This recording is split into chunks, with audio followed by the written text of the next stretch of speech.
Es un tema público una crisis económica, por ejemplo. Es un tema público, por ejemplo, unas elecciones políticas. Es un tema público una política pública. Bueno, ¿es un tema público a qué hora yo me acuesto a dormir esta noche? Bueno, no, eso es un tema privado. Se supone. Se supone. Hasta ahora. Hasta ahora.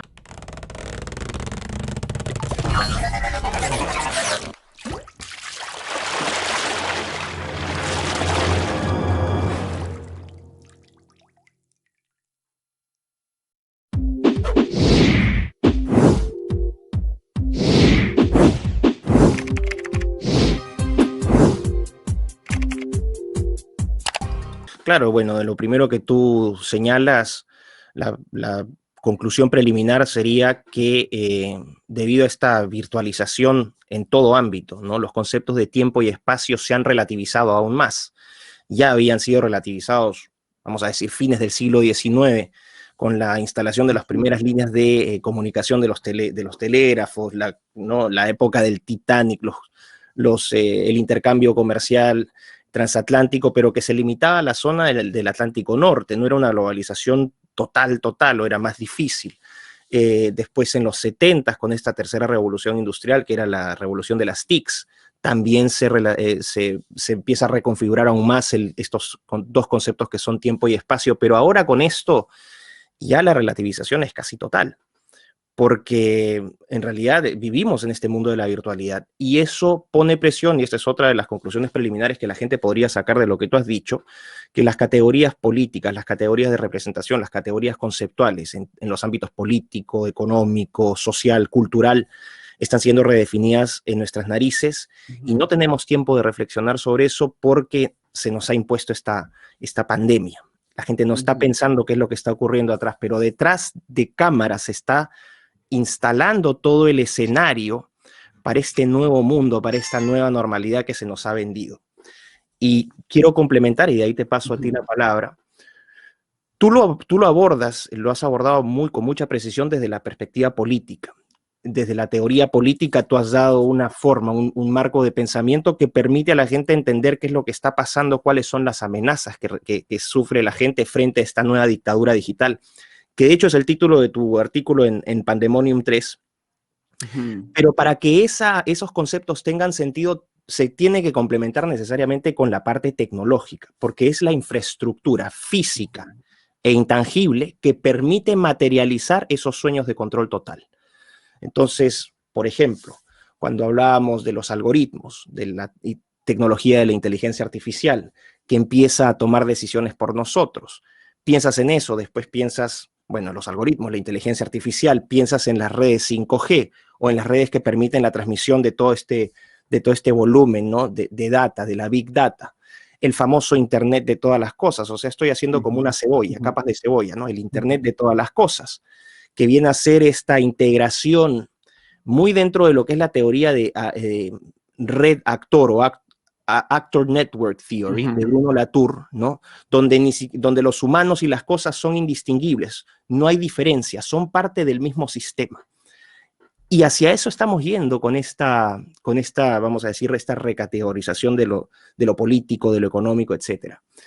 ¿Cuáles son para ti las principales amenazas desde el plano político de esta digitalización que va a la par con el establecimiento de esta infraestructura que yo he mencionado? Mira, es muy bueno, digo, cuando esto último que vos mencionabas me hacía acordar a Blade Runner, ¿no? Claro. ¿No? No en vano, todos los libros, bueno, no todos, pero muchos de los libros que tratan el problema, por ejemplo, de la posmodernidad, siempre terminan haciendo análisis sobre Blade Runner. Película recomendable porque está pensada para el año 2019, es del 82, pero nos habla de un mundo en el 2019. Lo curioso de Blade Runner es que a nadie se les ocurrió, ahí veíamos autos volando y todas las cosas volando, pero la gente para hablar por teléfono tenía que ir a buscar un teléfono con cable pegado a la pared. Claro.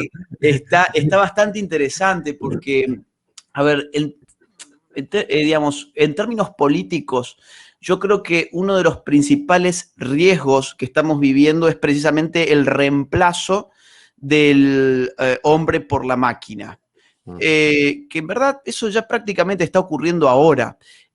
temas políticos. O sea, sí, lo podemos ver en un montón de otros temas, pero estoy circunscribiéndome al tema político. Por ejemplo, Internet, digamos, desde el año, me parece, 2016 en adelante, está siendo más navegado por bots que por seres humanos.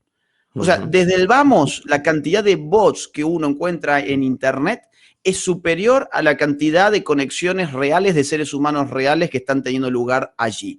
Esos bots, que no es lo mismo que un troll, porque hay gente que confunde bot y troll. El troll básicamente es una especie de personaje al cual generalmente se lo contrata para que genere una militancia dentro de Internet, ¿no? Para que haga digamos, ciertas tácticas políticas en Internet, como hace algunos años se le pagaba a un personaje para que fuera, por ejemplo, a romper una manifestación o a inventar en una manifestación que la policía lo había golpeado, por ejemplo. Bueno, ese era el troll de la vida offline. Ahora los trolls en la vida online son mucho más potentes porque pueden tener millares de identidades distintas, tantas identidades como cuentas, pero no son lo más peligroso, digamos, los trolls. Lo más peligroso en este momento son los bots, que vienen cada vez más inteligentes y que pueden ser muy bien contratadas hoy empresas de marketing político, que además de ofrecer centros de trabajo de trolls pagos las 24 horas,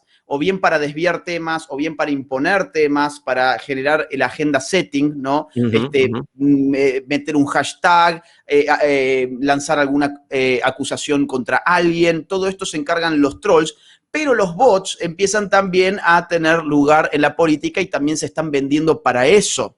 Claro, cuando nosotros, por ejemplo, chateamos con el servicio de atención al cliente de Amazon, por ejemplo, ¿no? Bueno, generalmente eso es un bot. Y generalmente la gente no se entera que es un bot. O los que tenemos canales de YouTube, ¿no? Estamos ahí chateando en YouTube con el servicio de atención al cliente y quien te está respondiendo en verdad también es un bot. Entonces, si ha llegado a tal grado por ahora el perfeccionamiento de estos algoritmos inteligentes que se hacen pasar por personas y que uno pueda distinguir realmente, ¿qué efectos tiene eso sobre la política? Sería la primera pregunta que yo me haría, porque quizás en el futuro próximo terminemos dando batallas cibernéticas contra bots indistinguibles de humanos, así como eran indistinguibles los personajes cibernéticos, digamos, de Blade Runner, ¿no?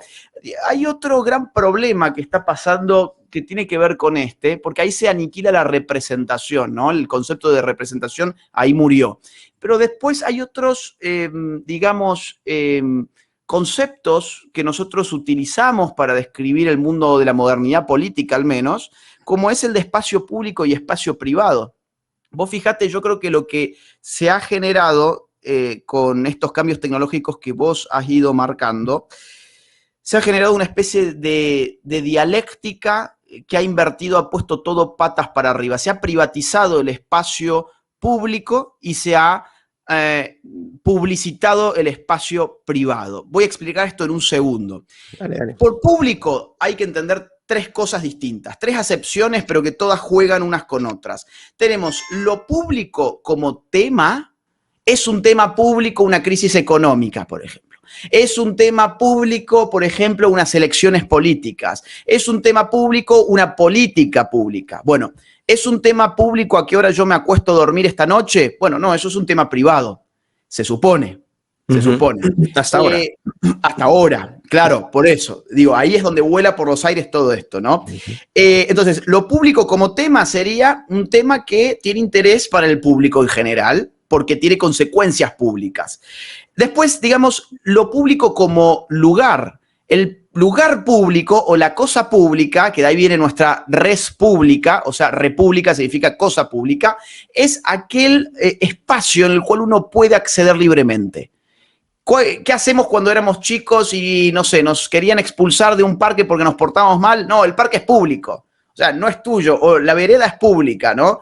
Esa noción de lo público tiene una importancia decisiva para las repúblicas modernas. Es decir, esto es lo público, tendría que el público poder acceder a esto. Esta misma noción la usamos, por ejemplo, cuando hablamos de que el agua es pública, por ejemplo. También se da no solo con los lugares, sino con ciertos objetos. El agua es pública, por ejemplo. Eso significa yo puedo abrir el grifo y me sale agua en principio.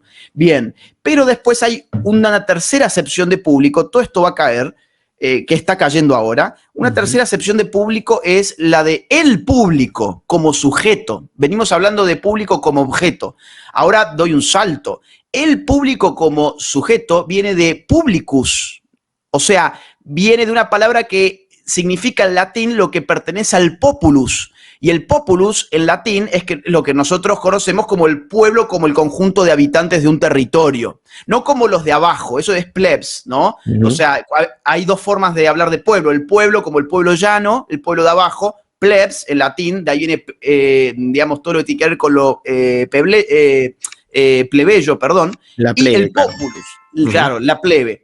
Y el populus, que somos todos, independientemente de las clases sociales. Bueno, de ahí viene nuestra palabra actual de público, que se supone que seríamos todos. Entonces, ¿qué viene a ser el espacio público? Bueno, es donde todos podríamos acceder a debatir la cosa pública, a debatir los temas públicos. Ahora ocurre que el debate de los temas públicos está siendo absorbido por sistemas privados, plataformas privadas. Ya no hay una discusión de lo público en el espacio público, sino que hay una discusión de lo público en el espacio privado. Y ese espacio privado ocurre que mezcla además la discusión de lo público con la publicidad de lo íntimo. Y ahí es donde el circuito se invierte. Se privatiza la plataforma donde uno discute lo público y se publicita el espacio privado de la intimidad, que además es recompensado, porque todos sabemos muy bien, estos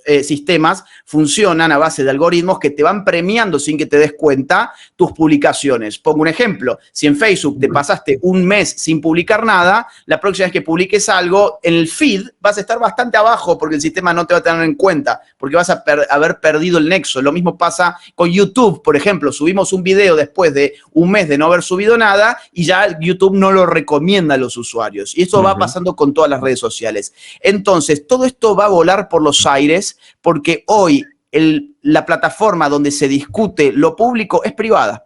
Y si no, y es privada y tiene además un poder impresionante, mayor al del gobierno de los Estados Unidos. Es decir, lo que vivimos con Donald Trump fue un acontecimiento, en los términos que acabo de comentar, fue un acontecimiento, un antes y un después, donde se mostró por primera vez que el poder no estaba donde uno pensaba. El poder no estaba en el Estado. El Estado ya no es el centro del poder político. El Estado está dejando de ser el centro del poder político. La democracia está dejando de ser el proceso a través del cual las autoridades se eligen. Y estamos, por otra parte, generando, y cierro con esto, que es el tercer problema, que lo podemos hablar, ahora yo te paso la pelota, pero se está generando un nuevo sistema de control político que ya ni siquiera es biopolítico, sino que es psicopolítico.